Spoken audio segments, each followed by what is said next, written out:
आज म बनाउन गइरहेको छु ट्राउट माछा। यहाँ अब मैले कटिङ गरेर टक्क गरेर लिएर आएको छु। अब यसलाई यो काँडा नभएको माछा हो के, काँडा हुँदैन यो। हेल्थको लागि पनि एकदमै राम्रो हो।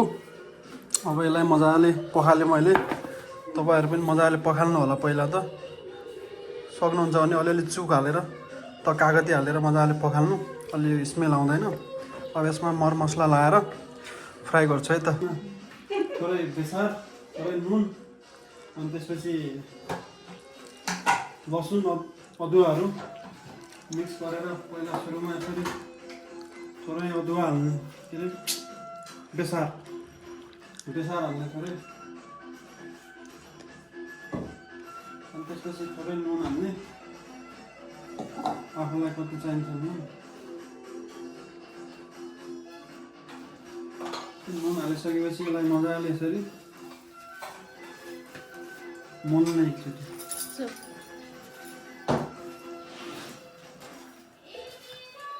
यसरी मोलिसकेपछि मजाले यसलाई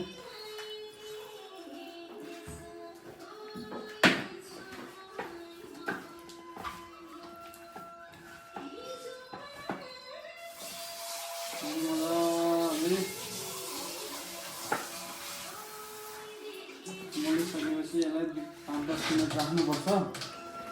थोरै कागती हाल्ने, त्यसपछि लसुन हाल्ने, अनि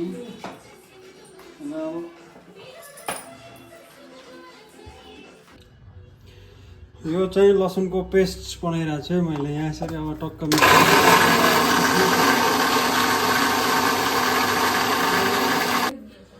अब यति मसिनो टक्क पेस्ट, लसुनको पेस्ट भइसकेपछि थोरै अब यो अब थोरै त्यसमा राख्नुपर्छ। अब थोरै यो लसुनको पेस्ट राख्ने यसमा।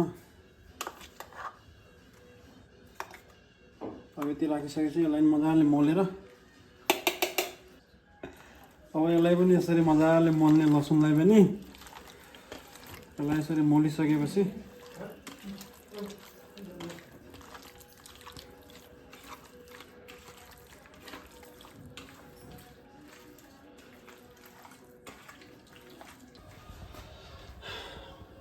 अब कराईमा आफूलाई चाहिने जति तेल राख्ने, अब धेरै पनि नराख्ने, अलिक थोरै फ्राई गर्नलाई हो चाहिँ टक्क यसरी अब